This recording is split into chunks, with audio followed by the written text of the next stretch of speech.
Di ba? Si Inday Sara Duterte, kumpleto ebidensya laban sa kanya. Yung mga witness, totoo yung mga sinasabi. Impeach ko na 'to para wala na akong problema, 'no, sa kalaban sa pagkapresidente. Yari, 'di po ba? May tulog kayo dito kay Amy Marcos? 'Di ba nga sabi ni hindi niyo pinaniwalaan si Hanilet, eh. Sabi ni Hanilet, "Amy, nek-nek mo." Ako ho naniniwala mga kababayan, 'no, na yung pagkakasabi ni Hanilet, mga bossing, na nek-nek mo, ayaw niya kay dating Pangulong Duterte. Ayaw niya kay Amy Marcos. Tingin ko, yun din ang sinabi ng dating Pangulong Duterte. Ayaw kay Amy Marcos. Kasi galing sa loob, eh. Si Hanilet noon, pagkalabas, nek-nek niya. Diba? Posible na napag-uusapan nila yon, mga kababayan.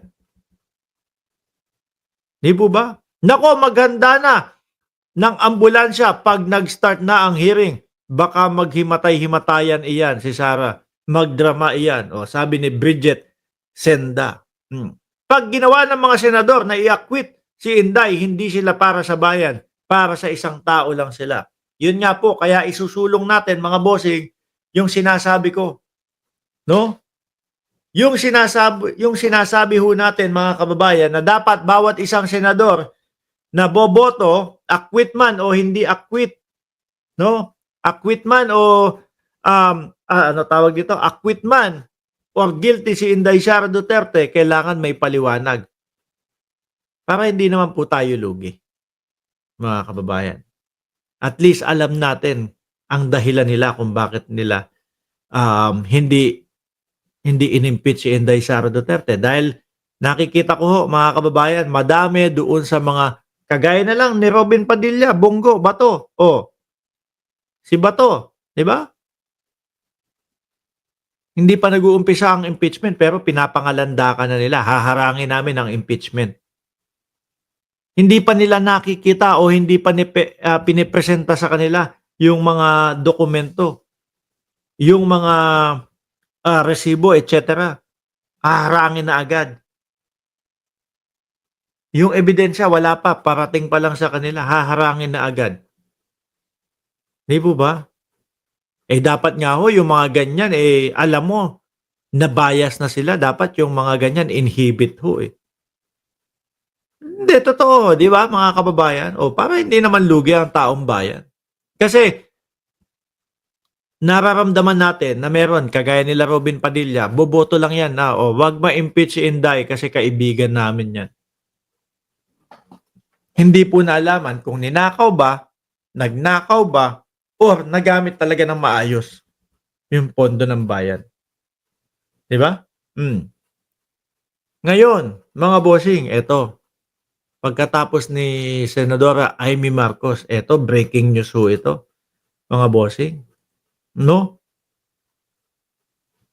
Breaking news ho, mga kababayan. Sabi dito sa Philippine Star, breaking news, President Bongbong Marcos calls for all his cabinet secretaries to hand in their courtesy resignation after his admin ticket performance in the 2025 midterm poll. At meron ho akong mga nakikita, mga kababayan, na isasubmit daw po nila yung resignation. Ngayon, ang nakikita ko ho dito, mga bossing, no? Siyempre, mga magsasubmit ho yan. Approve sa akin to. Kasi gusto ni Pangulong Bongbong Marcos talagang magtagumpay ang Pilipinas. Walang kaibigan. Kasi hodang kaibigan kita, cabinet member ka, mahina ang iyong performance, aalisin kita. Magsasubmit yan. Ngayon, malalaman nila kung tatanggapin ng Pangulo yung resignation niya. Ibig sabihin, isa yun sa mga mahihina. Di po ba? Hindi yung kagaya ng dating Pangulo, kahit mahina performance yan, ilagay mo pa din dyan yan. Hayaan mo si Duque dyan. Naalala nyo yun, si Duque? Naku, kamot ulo na ho ang bayang Pilipinas, mga bossing. doon sa problema natin. Duque pa din, Duque pa din. Oh, 'di ba? Hindi papalitan si Duque.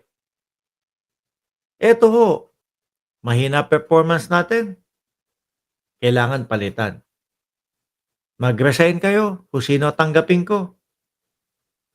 Ibig sabihin mahina ka. 'Di ba? The people have spoken and they expect result, not politics, no excuses.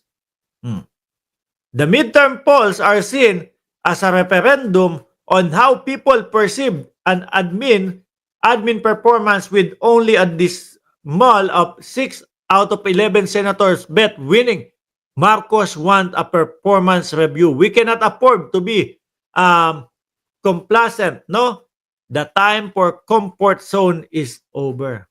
Pag hindi ka okay, mahina ang iyong performance, akin na resignation mo. Sabi ni Arnel Amogis, Duque, bata na digong yun eh. Malaking corrupt nila yan eh. Time ng COVID. Oh. Sabi ni Rons, Mako, kung pwede lang, mag-alis ng senador si PB. Diyos ko. Ako, kung tayo tatanungin, sino ang aalisin nyo? Unang-una ho, Robin Padilla. Mga kababayan, Diyos ko, ano po napala natin? Kay Robin Padilla, wala. Ito, mga gabinete. Hindi po kasama dyan si Undersecretary Claire Castro dahil po yung mga cabinet secretary lang po. Kumbaga, ito, hindi ko sasabihin isa-isa kung sino yung matatanggal. Kagaya po nila Lucas Bersamin. Ayan. Yan ang mga secretary. Sino pa? Boying Remulla, Secretary of Justice. Si DILG Secretary. John Vic Remulla. Yan ho, mga kababayan. Diyan sa hanay nila yung tatanggalin o yung pinagre-resign kapag ka mahina, mga bossing. No, unahin na po ni PBBM si Solicitor General at Ombudsman, sabi. Sabi ni Lydia Mojares, dapat ma-disqualify sila yung kumakampi sa mali. Kung sa lokal ng mga tao, ikakado mga nakipasabuan. Kakainis na talaga si Amy at Sarah, no? Nakakakulo ng dugo. Anyway, mga bossing, tingnan natin yung ano diyan, yung mga susunod na kabanata diyan. Baka mamayang hapon lang po kasi nakikita ko, no? Yung mga cabinet secretaries po sabi nila, tutugon kami sa hiling ni Pangulong Bongbong Marcos. Isa-isa na ho sila, mga kababayan. Kung sino yung magi-stay diyan at kung sino yung tatanggapin yung resignation, mga bossing. Magugulo tayo, baka mamayang hapon lang po Tapos yun yung vlog natin mamayang gabi, no? Alas 9, alas 8 ng gabi, naka-live ho ulit tayo. So paano mga boss chief mo sir? Ako'y magpapaalam na. Mamayang gabi ulit, naka-live tayo alas 8 ng gabi. Maraming salamat